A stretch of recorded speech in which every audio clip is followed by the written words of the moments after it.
자, 우리 구역 성경 공부하겠습니다. 속건제 두 번째 시간인데요. 지난 시간에 속건제와 더불어서 구약의 5대 제사에 대해서 왜 제사가 필요한가 하는 이유를 우리가 좀 알아봤습니다. 번제, 소제, 화목제, 그 다음에 속죄제, 그리고 오늘 속건제까지 레위기를 우리가 오픈을 하면서 성경은 이 구약의 5대 제사를 우리에게 설명해 주고 있는 겁니다. 그만큼 유대인들에게 있어서 구약의 5대 제사는 굉장히 저들의 어떤 이 신앙생활에 아주 중요한 그런 요소였기 때문이죠. 지금도 마찬가지입니다. 이스라엘 백성들이 그 자녀들을 교육할 때 가장 먼저 레위기를 가지고 교육을 했던 이유가 바로 그 제사 자체가 저들의 삶이었기 때문에 그렇습니다. 오늘날 우리가 이 번제나 소제나 또 화목제나 속죄제나 이 속건제라고 하는 이 구약의 5대 제사는 다 예수님과 관계가 있기 때문에 예수님과의 이 관계 속에서 우리 신앙생활은 주님과 뗄래야 뗄 수 없는 아주 밀접한 관계를 가지고 있음을 우리가 다시 한번 생각을 하게 됩니다. 그래서 지난 시간에 속건제의 특징을 우리가 배운 이거는 이 배상제사예요. 배상, 보상. 이것은 자신이 선물에 대한, 물건에 대한, 또 재산에 대한 그런 죄를 범했을 때 그것을 배상하고 보상하는 그런 의미의 제사가 바로 이 속건제사가 되겠습니다. 그래서 이 속건제사의 종류를 우리가 보면 지난 시간에 우리가 이 성물에 대해서 범죄한다는 것이 무엇인가에 대한 의미를 보였는데 그것은 바로 이 하나님께 드리기로 했는데 드리지 않았을 때 그것이 바로 성물을 떼먹는 것이 되기 때문에 성물을 범죄한 죄가 되는 것이다. 그렇게 우리가 이해를 했습니다. 그래서 여러 가지 하나님 앞에 드리기로 했던 그런 성물에 대해서 드리지 않았을 때 그것을 우리가 하나님 앞에 또 배상하고 보상하는 그런 의미가 되는 것이죠. 그래서 이 속건제사의 종류는 바로 성물에 대해서 피해를 입혔을 때 그것을 5분의 1을 더해가지고 제사장에게 드리는 그런 원칙이 있는 제사가 바로 속건제사입니다. 그러면 어떤 것이 성물이 되느냐? 성물은 어떤 것이냐? 성물은 하나님 앞에 바쳐졌을 때 그 모든 것이 성물이에요. 하나님 앞에 바쳐졌을 때 그 모든 것이 다 성물이 되는 것입니다. 그러면 하나님 앞에 바쳐진다는 것은 어떤 걸 바쳤느냐? 우선 사람을 바칠 수가 있었습니다. 사람. 이것은 사람을 하나님께 바칠 수 있었음을 의미하는데 이스라엘 백성 가운데 원래 하나님 앞에 바쳐졌던 사람이 누굽니까? 레위인이죠. 본래 하나님 앞에 드려진 사람이에요. 그래서 레위인들은 특별히 어떤 하나님 앞에 이스라엘 백성들 다른 지파들처럼 기업을 상속을 받는다든지 그런 것은 없었습니다. 그래서 하나님 앞에 온전히 바쳐진 그러한 지파가 된 것이죠. 그런데 일반 백성들 가운데 레위 지파 말고 다른 일반 백성들 가운데서도 하나님께 자신을 바치고 싶어하는 사람들은 어떻게 했느냐? 바칠 수 있었던 것이죠. 그러면 그 사람들이 하나님에 바쳐졌느냐? 그렇지 않습니다. 하나님께 자신을 바치고 싶었던 그런 사람들은 자신이 아무리 서원을 해도 하나님의 집에 들어가서 소원대로 봉사하거나 그렇게 할 수가 없었어요. 그 대신에 어떻게 했냐? 값을 쳐서 드렸습니다. 값으로 환산을 해가지고 그래서 그 노동력의 계산을 해가지고 값으로 이렇게 정했기 때문에 남자나 여자나 어린아이나 어른의 어떤 값이 다 달랐습니다. 그래서 사람이 하나님 앞에 자신을 바치고자 했을 때는 이 사람을 바치는 것이 아니라 그 노동력을 계산을 해서 하나님 앞에 그 값을 드림으로 자신을 드렸다 하는 것이죠. 그 다음에 어떤 것이 또 성물이 되냐면 사람만이 아니라 자기 집이나 밭이나 소나 또 가축을 바칠 수가 있었습니다. 레위기 27장 9절에 보니까 이 원래는 이 집이나 가축이나 또 밭이나 소나 이런 것들은 자기의 소유로서의 재산에 불과했죠. 자기 소유의 재산에 불과했지만 하나님께 드려지면 거룩한 성물이 되었던 것입니다. 그런데 그것을 하나님 앞에 드리기로 이렇게 서원을 했다고 하면 그 성물이 되는 것인데 근데 그것을 다시 성물이 아닌 것으로 물으려고 하면 그것을 그 값의 5분의 1을 더해가지고 이렇게 하나님 앞에 바치도록 그렇게 한 것입니다. 그래서 이 하나님 앞에 드렸다고 하는 것은 그 소유 자체가 하나님께 드려진 성물이 되었기 때문에 그것을 물으려고 하면 그 속건 제사를 통해서 5분의 1을 더해가지고 하나님 앞에 드려야 됐다 그랬습니다. 그 다음에 이 이스라엘 백성에게는 이렇게 서원을 하고 또 작정을 해서 성물이 되는 것도 있었지만 본래 성물인 것이 있어요. 이것은 서원을 했다든지 아니면 작정을 했다든지 어떤 과정을 거치지 않고 원래 원칙적으로 성물인 것이 있었는데 그것은 바로 11조인 것입니다. 레위기 27장 30절과 33절에 보니까 11조는 본래 하나님의 성물이고 다시 말해 하나님 것이라 이 말입니다. 그것은 뭐 서원하고 작정하는 그런 과정이 필요 없이 본래 하나님의 것으로 고별된 것이었다 하는 것이죠. 그래서 이런 11조의 개념은 초태생 그리고 곡식의 첫 열매의 의미가 있는데 처음 난 것은 다 하나님의 것이다 그랬습니다. 그래서 이런 것들도 다 하나님께 바쳐진 성물로 이렇게 간주를 했던 것이죠. 그래서 이스라엘 백성들은 초태생을 하나님께 드렸어요. 처음 이렇게 얻은 곡식의 첫 열매는 하나님께 드렸어요. 왜? 그것은 하나님께서 내게 주신 그런 은혜였다고 생각했기 때문에 그 하나님께 드렸던 것입니다. 그 이후에 모든 것도 다 하나님 것인데 그 모든 하나님의 것 가운데 처음 것을 하나님께 드림으로 이 모든 것이 다 하나님 것입니다 하는 그런 마음이 있었던 것이죠. 그 다음에 성물로 이렇게 구별된 것은 제물로 드려진 것이 성물이 됐습니다. 다시 말하면 제물로 드려진 것은 바로 번제나 또 화제나 또 이 화목제나 이런 제물로 우리가 하나님 앞에 소제를 드렸을 때 이 번제나 소제나 화목제나 속죄제를 드렸을 때 그 제물을 우리가 하나님 앞에 드리잖아요. 이스라엘 백성들이 드리는 모든 제물, 그 다음에 또 제사장들이 성소에 들어가서 이렇게 진설병을 놓는다든지 또 이렇게 처음 익은 열매나 토채 등을 드렸을 때 그 모든 것이 다 제물이었는데 그게 성물이었다 이 말이죠. 그런데 그것을 범했을 때 알고 먹든지 모르고 먹든지 그 드려진 제물에 대해서 모르고 먹었든지 알고 먹었든지 나중에 그것이 밝혀지게 되면 다시 하나님의 속건 제사를 통해서 그 값의 5분의 1을 더해가지고 하나님 앞에 제사를 드리도록 그렇게 했습니다. 그래서 이 성물을 범했을 때 하나님 앞에 드려진 성물을 범했을 때 속건 제사를 드리게 됐다 그랬습니다. 그래서 이 속건 제사는 성물, 하나님 앞에 드려진 그런 성물에 대한 죄를 범했을 때 드려진 제사 이렇게 우리가 첫 번째로 생각할 수 있고 두 번째는 이 다른 사람과의 사이에서 이 성물은 하나님과의 관계죠. 그 다음에 두 번째는 사람과 사람 사이에서 이렇게 우리가 벌어지는 일인데 다른 사람에게 피해를 입혔을 때 드리는 제사도 이건 속건 제사입니다. 배상 제사이기 때문에 하나님 앞에 드려진 성물에 대해서도 우리가 그것을 죄를 범했을 때 하나님 앞에 제사를 드려야 되지만 또 사람과 사람 사이에 다른 사람에게 피해를 입혔을 때도 속건 제사를 통해서 우리가 하나님 앞에 제사를 드릴 수 있었다 그랬습니다. 그래서 이 속건 제사는 앞서 말씀드린 피해액에 대한 5분의 1을 더하는 것입니다. 피해액에 대해서 5분의 1을 더해 드리고 그 다음에 그 하나님께도 자신의 잘못을 고백하는 그런 절차가 필요했던 것이죠. 그래서 어떤 경우든지 다른 사람에 대해서 재산상의 피해를 입혔을 때 자신의 잘못을 고백하고 하나님의 앞에 이렇게 제사를 드리는 일이 있었는데 먼저 그 사람에게 그 피해액과 그 금액의 5분의 1을 보상해 줘야 됩니다.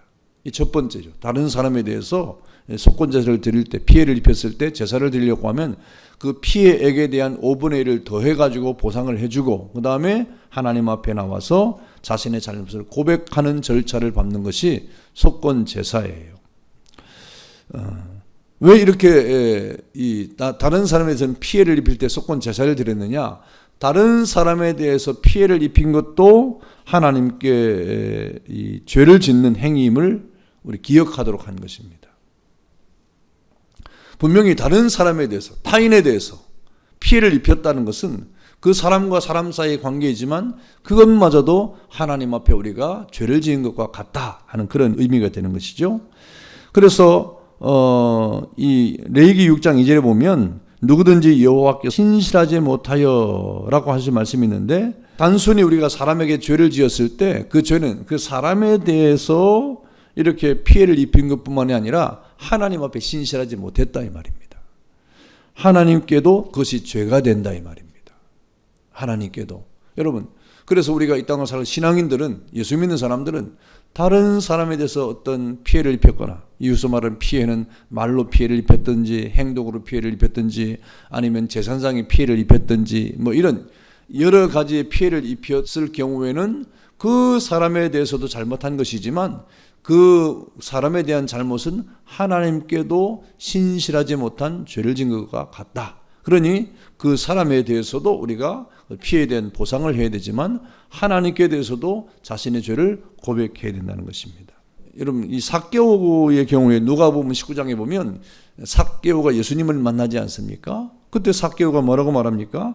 누가복음 19장 8절에 보니까 삭개오가 예수를 만난 다음에 예수님 앞에 무릎을 꿇고 하는 말이, 내가 내 소유의 절반을 팔아가지고 가난한 사람들에게 나눠주겠습니다. 그렇게 말합니다.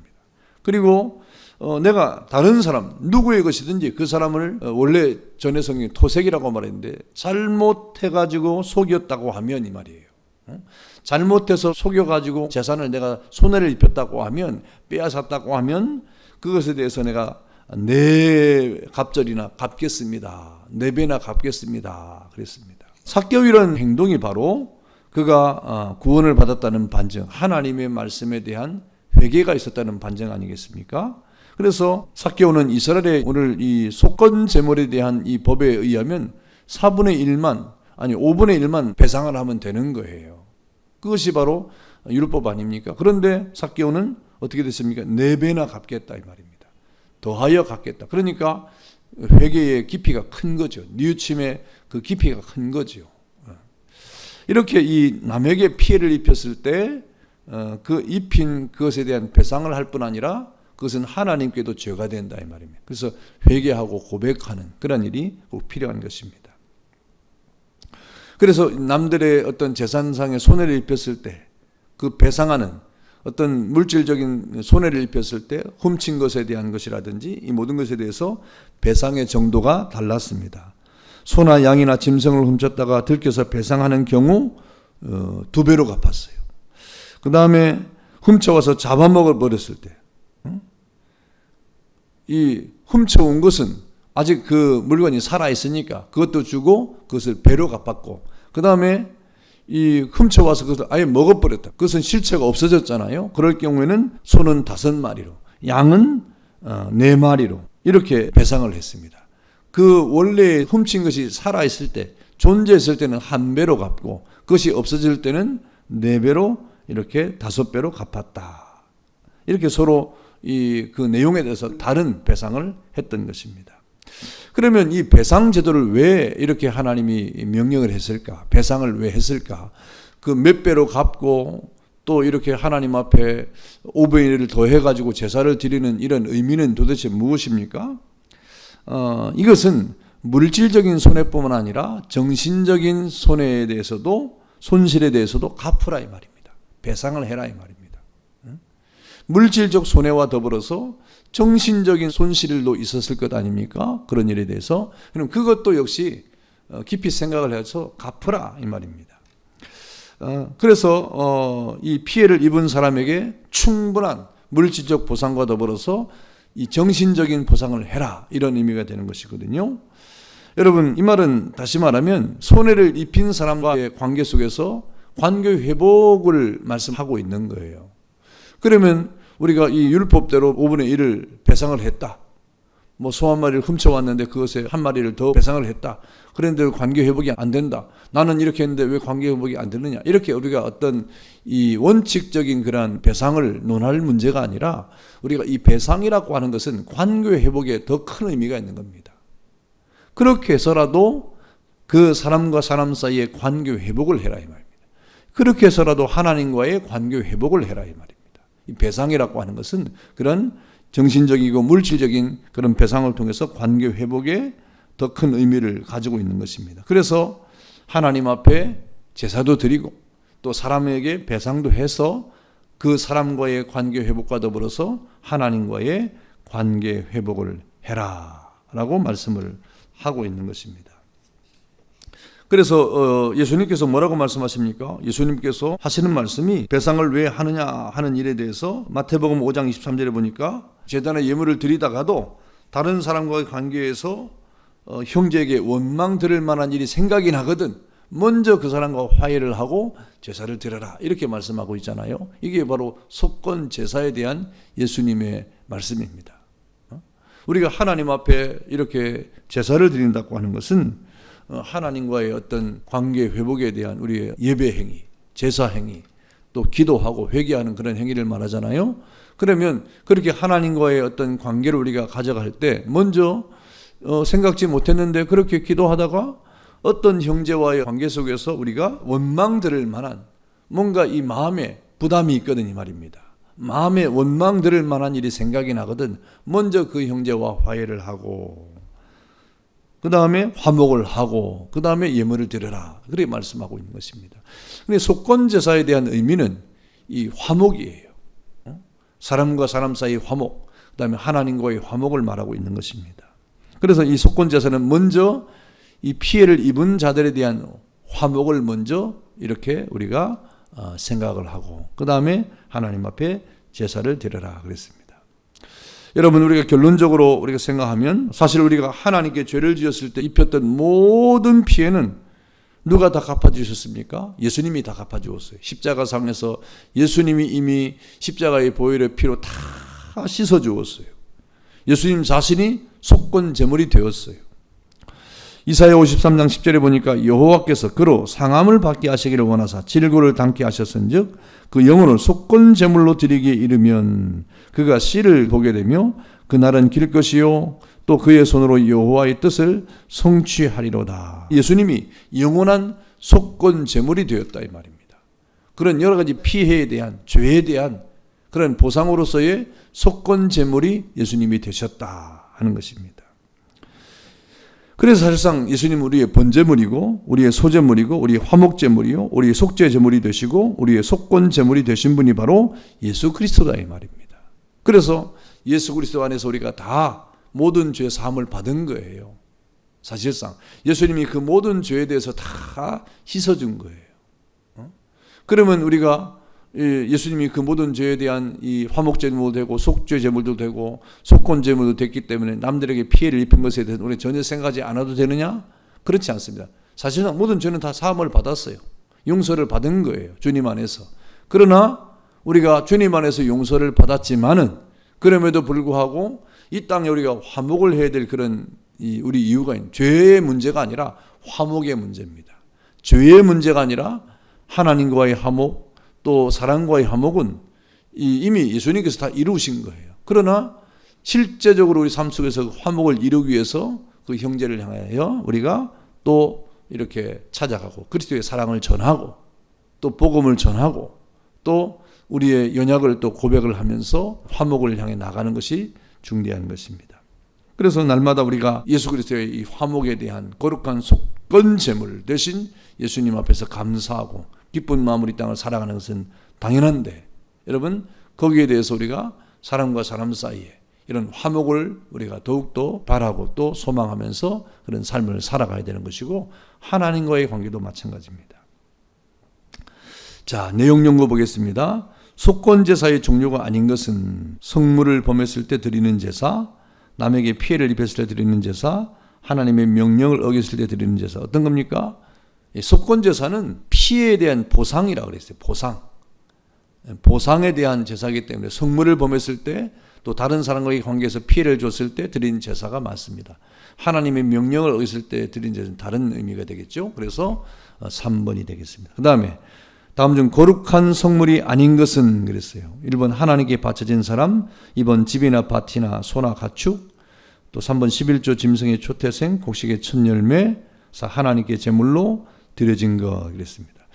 하나님께 바쳐진 사람도 하나님 앞에 구별해서 거룩한 성물이 됐는데 사람 자체가 하나님 앞에 드려진 것이 아니라 그것을 값으로 환산을 했어요. 남녀노소의 노동력에 대한 그 모든 것을 값으로 환산을 해서 드리게 됐다. 그래서 결국 하나님 앞에서 사람도 성물이 될 수 있으나 그 사람은 이 물질로 값으로 환산을 해서 하나님 앞에 성물로 드렸다. 그래서 원래 원칙적으로는 1번이 이렇게 답이 되겠습니다. 그 다음에 3번 배상은 왜 하는가에 대한 설명입니다. 틀린 것은 1번 물질적인 손실에 정신적인 손실을 더하여 갚으라는 의미다. 네, 맞죠? 충분한 보상을 해줘야 그 사람과의 관계가 회복될 수 있기 때문이다. 맞습니다. 그리고 난 다음에 하나님 앞에 와서 속건 제사를 드려야 하나님과의 관계도 회복되기 때문이다. 예, 맞습니다. 배상과 회개와는 아무런 상관이 없다. 아니죠. 배상은 바로 회개의 방법입니다. 그래서 4번이 되겠죠. 배상의 아주 중요한 것은 화목이에요. 관계 회복이에요. 사랑과의 관계 회복, 하나님과의 관계 회복입니다. 자, 토론과 적용 보겠습니다. 속건 제사를 드리기 전 이웃과의 관계에서 먼저 해결해야 할 일이 없는지 대해서도 생각해 보자. 여러분, 우리가 하나님 앞에 신앙생활을 할 때 예배에 참석을 하고 기도회 자리에 나오고 또 성경 앞에 서서 묵상을 하고 이런 우리 일들이 있지 않습니까? 그렇다고 하면 우리가 하나님 앞에 그런 영적인 예배나 기도나 찬송과 말씀 묵상의 자리에 앞서서 이웃과의 관계에서 화목할 일이 먼저 없는가 한 생각해 봐야 됩니다. 예수님께서도 우리가 제물을 이렇게 바치기 전에 제단에 드리기 전에 거기서 형제에게 원망 들을 만한 일이 생각이 나거든. 여러분, 우리가 하나님 앞에 서면 우리의 죄가 막 생각이 나잖아요. 그러면 형제의 관계나 여러 가지 관계 속에서 이런 원망 들을 만한 일이 생각이 나지 않겠습니까? 그러면 먼저 가서 화해하고 화목하고 와서 예물을 드리라, 그렇게 말씀하지 않습니까? 그러니까 이 속건 제사에 대한 우리의 어떤 의미는 이 화목의 의미가 있기 때문에 하나님 앞에 신앙생활에 예배나 기도나 찬송을 할 때 먼저 형제와의 화목을 늘 생각하고 먼저 화해하고 또 화목을 요청하는 가운데 하나님 앞에 서는 것이 굉장히 중대하다 하는 것을 여러분 깨달아야 될 것입니다. 그래서 여러분 요즘에 우리 구역 예배가 구역별로 모이지 못하고 가정에서 이렇게 가정 예배 겸해서 우리가 구역 공부를 하는데, 여러분 가족과 함께 우리 아이들과 함께 구역 예배를 잘 드리시고 또 그런 예배를 통해서 여러분 우리 아이들과 함께 즐거운 그런 이야기도 하고 또 하나님의 말씀을 깊이 깨닫는 은혜가 있기를 주의 이름으로 축원합니다. 기도하겠습니다. 자비하신 하나님, 감사합니다. 우리에게 속건 제사를 우리가 생각하게 하심을 감사합니다. 이것은 배상 제사라고 했습니다. 하나님 앞에서나 또 사람 앞에서 피해를 입히거나 성물에 대한 죄를 범했을 때 우리가 마땅히 하나님 앞에 제사를 드려야 되는데, 먼저 이런 모든 것들을 하나님 앞에 이렇게 돌아보고 또 하나님 앞에 우리의 신앙의 상태나 또 이웃과의 관계를 우리가 돌아보는 가운데 화목하고 또 하나님 앞에 또 이렇게 믿음에 굳게 서서 온전히 하나님을 기쁘시게 하는 거룩한 주님의 백성들이 다 되도록 은혜를 베풀어 주옵소서. 코로나 시대의 어려움과 혼란 가운데 있습니다. 여러 가지 복잡한 일들이 얼마나 많은지 모릅니다. 잘 이겨내게 하시고 견디게 하시고 승리하게 하시고 믿음으로 하나님 앞에 굳게 서는 저희가 되게 하옵소서. 예수님의 이름으로 기도하옵나이다. 아멘. 예, 감사합니다.